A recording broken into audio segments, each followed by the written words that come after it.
Tratado de Psicología Revolucionaria. Mensaje de Navidad de 1975 a 1976. Samael Aun Weor. Buda Maitreya Kalki Avatara de la nueva era de Acuario. Prefacio. El presente, Tratado de Psicología Revolucionaria, es un nuevo mensaje que el maestro otorga a los hermanos con motivo de la Navidad de 1975. Es un código completo que nos enseña a matar defectos. Hasta ahora el estudiantado se conforma con reprimir los defectos, algo así como el jefe militar que se impone ante sus subordinados. Personalmente hemos sido técnicos en reprimir defectos, pero llegó el momento en que nos vemos obligados a darle muerte, a eliminarlos, valiéndonos de la técnica del maestro Samael, quien en forma nítida, precisa y exacta nos da las claves. Cuando los defectos mueren, además de expresarse el alma con su inmaculada belleza, todo cambia para nosotros. Muchos preguntan cómo hacen cuando varios defectos afloran al tiempo, y a ellos les contestamos que eliminen unos y que los otros esperen. A esos otros los pueden reprimir para más tarde eliminar. En el primer capítulo, nos enseña cómo cambiar la página de nuestra vida, romper, ira, codicia, envidia, lujuria, orgullo, pereza, gula, deseo, etc. Es indispensable dominar la mente terrena y hacer girar el vórtice frontal para que éste absorba el eterno conocimiento de la mente universal. En este mismo capítulo nos enseña a examinar el nivel moral de ser y cambiar este nivel. Esto es posible cuando destruimos nuestros defectos. Todo cambio interior trae como consecuencia un cambio exterior. El nivel de ser de que trata el maestro en esta obra se refiere a la condición en que nos encontramos. En el segundo capítulo, explica que el nivel de ser es el escalón donde nos encontramos situados en la escala de la vida. Cuando subimos esta escala entonces progresamos, pero cuando permanecemos estacionados nos produce aburrimiento, desgano, tristeza, pesadumbre. En el tercer capítulo, nos habla sobre la rebeldía psicológica y nos enseña que el punto psicológico de partida está dentro de nosotros y nos dice que el camino vertical o perpendicular es el campo de los rebeldes, de los que buscan cambios inmediatos, de tal suerte que el trabajo sobre sí mismo es la característica principal del camino vertical. Los humanoides caminan por el camino horizontal en la escala de la vida. En el cuarto capítulo, determina cómo se producen los cambios. La belleza de un niño obedece al hecho de no haber desarrollado sus defectos y vemos que conforme estos se van desarrollando en el niño, va perdiendo su belleza innata. Cuando desintegramos los defectos el alma se manifiesta en su esplendor y esto lo perciben las personas a simple vista. Además la belleza del alma es la que embellece al cuerpo físico. En el capítulo quinto, nos enseña el manejo este gimnasio psicológico, y nos enseña el método para aniquilar la fealdad secreta que llevamos por dentro, los defectos, nos enseña a trabajar sobre sí mismo, para lograr una transformación radical.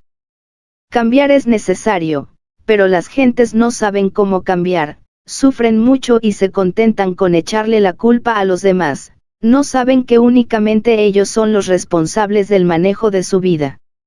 En el capítulo sexto, nos habla sobre la vida, nos dice que la vida resulta un problema que ninguno entiende, los estados son interiores y los eventos son exteriores. En el capítulo séptimo, nos habla sobre los estados interiores, y nos enseña la diferencia que existe entre los estados de conciencia y los acontecimientos exteriores de la vida práctica. Cuando modificamos los estados equivocados de la conciencia, esto origina cambios fundamentales en nosotros. Nos habla en el noveno capítulo sobre los sucesos personales, y nos enseña a corregir los estados psicológicos equivocados y los estados interiores erróneos, nos enseña a poner orden en nuestra desordenada casa interior. La vida interior trae circunstancias exteriores y si estas son dolorosas se deben a los estados interiores absurdos. Lo exterior es el reflejo de lo interior, el cambio interior origina de inmediato un nuevo orden de cosas. Los estados interiores equivocados nos convierten en víctimas indefensas de la perversidad humana, nos enseña a no identificarnos con ningún acontecimiento recordándonos que todo pasa. Debemos aprender a ver la vida como una película y en el drama debemos ser observadores, no confundirnos con el drama. Uno de mis hijos tiene un teatro donde se exhiben las películas modernas y este se llena cuando trabajan artistas que han distinguido con Óscares. Un día cualquiera mi hijo Álvaro me invitaba a una película donde trabajaban artistas con Óscares. A la invitación le contesté que no podía asistir porque estaba interesado en un drama humano mejor que el de su película, donde todos los artistas eran Óscares. Él me preguntó, ¿cuál es ese drama? Y yo le respondí, el drama de la vida. Él continuó. Pero en ese drama todos trabajamos, y le manifesté, yo trabajo como observador de ese drama. ¿Por qué? Le respondí, porque yo no me confundo con el drama, hago lo que debo hacer, no me emociono ni me entristezco con los acontecimientos del drama.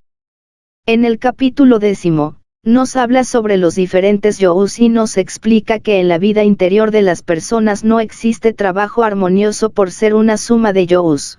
Por eso tantos cambios en la vida diaria de cada uno de los actores del drama, celos, risas, llantos, rabia, susto, esas características nos muestran los cambios y alteraciones tan variadas a que nos exponen los yous de nuestra personalidad. En el capítulo 11, nos habla sobre nuestro querido ego y nos dice que los yous son valores psíquicos ya sean positivos o negativos y nos enseña la práctica de la autoobservación interior y así vamos descubriendo a muchos yous que viven dentro de nuestra personalidad. En el capítulo 12, nos habla del cambio radical, allí nos enseña que no es posible cambio alguno en nuestra psiquis sin observación directa de todo ese conjunto de factores subjetivos que llevamos dentro. Cuando aprendemos que no somos uno sino muchos dentro de nosotros, vamos en el camino del autoconocimiento. Conocimiento y comprensión son diferentes, lo primero es de la mente y lo segundo es del corazón. Capítulo 13, Observador y observado, allí nos habla del atleta de la autoobservación interna que es aquel que trabaja seriamente sobre sí mismo y se esfuerza por apartar los elementos indeseables que cargamos dentro. Para el autoconocimiento debemos dividirnos en observador y observado, sin esta división jamás podríamos llegar al autoconocimiento. En el capítulo 14, nos habla sobre los pensamientos negativos, y vemos que todos los yous poseen inteligencia y se valen de nuestro centro intelectivo para lanzar conceptos, ideas, análisis, etc., lo cual indica que no poseemos mente individual. Vemos en este capítulo que los yous abusivamente utilizan nuestro centro pensante. En el capítulo 15, nos habla sobre la individualidad. Allí se da cuenta uno que no tenemos conciencia ni voluntad propia, ni individualidad. Mediante la autoobservación íntima podemos ver a las gentes que viven en nuestra psiquis, los yous, y que debemos eliminar para lograr la transformación radical, puesto que la individualidad es sagrada. Vemos el caso de las maestras de escuela que viven corrigiendo niños toda la vida y así llegan a la decrepitud porque también se confundieron con él. Drama de la vida. Los restantes capítulos del 16 al 32 son interesantísimos para todas aquellas personas que quieran salir del montón, para los que aspiran a hacer algo en la vida, para las águilas altaneras, para los revolucionarios de la conciencia y de espíritu indomable, para aquellos que renuncian al espinazo de goma, que doblegan su cerviz ante la fusta de cualquier tirano. Capítulo 16, nos habla el maestro sobre el libro de la vida. Es conveniente observar la repetición de palabras diarias, la recurrencia de las cosas de un mismo día, todo ello nos conduce al alto conocimiento.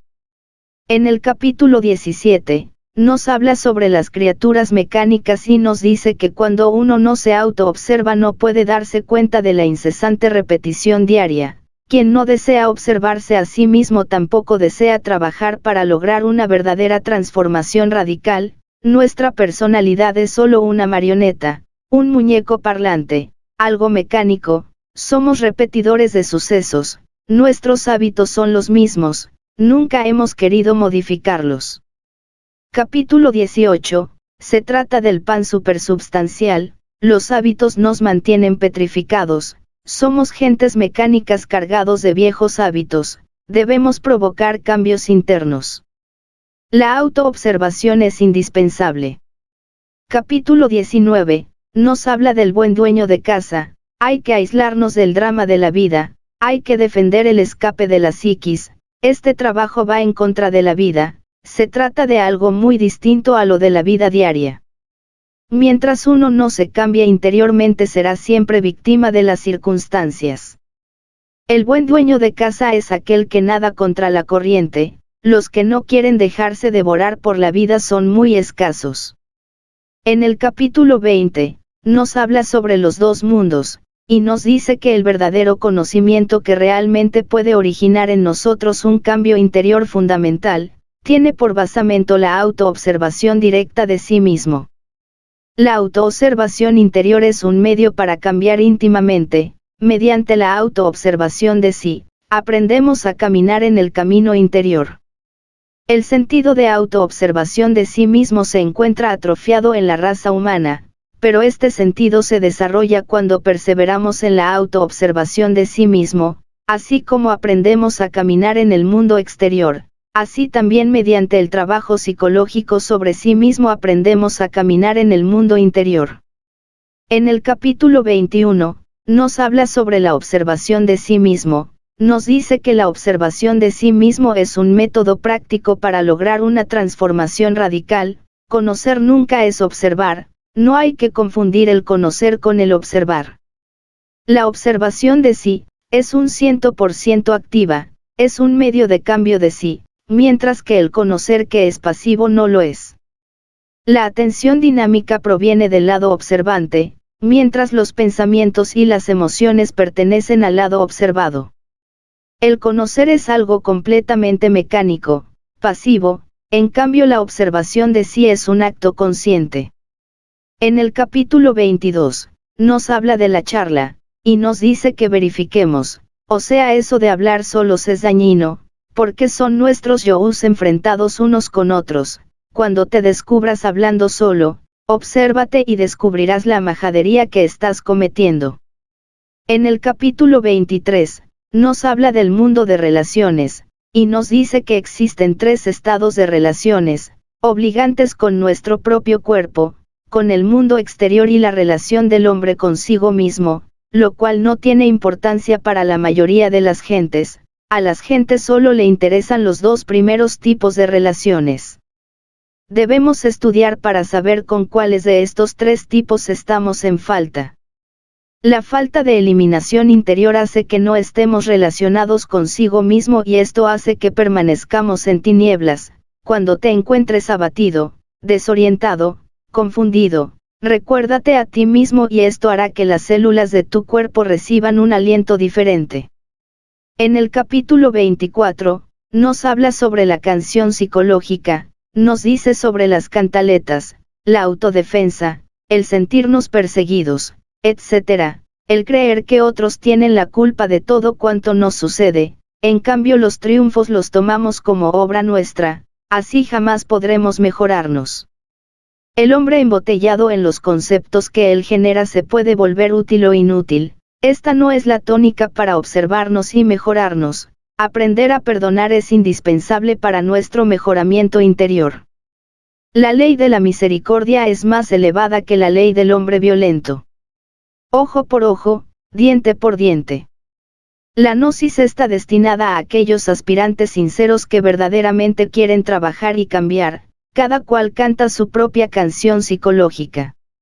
El triste recuerdo de las cosas vividas nos atan al pasado y no nos permiten vivir el presente, el cual nos desfigura.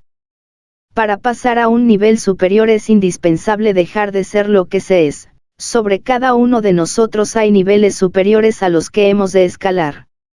En el capítulo 25, nos habla sobre el retorno y recurrencia y nos dice que gnosis es transformación, renovación, mejoramiento incesante. El que no quiere mejorarse, transformarse, pierde su tiempo porque además de no adelantarse queda en el camino de retroceso y por lo tanto se incapacita para conocerse, con justa razón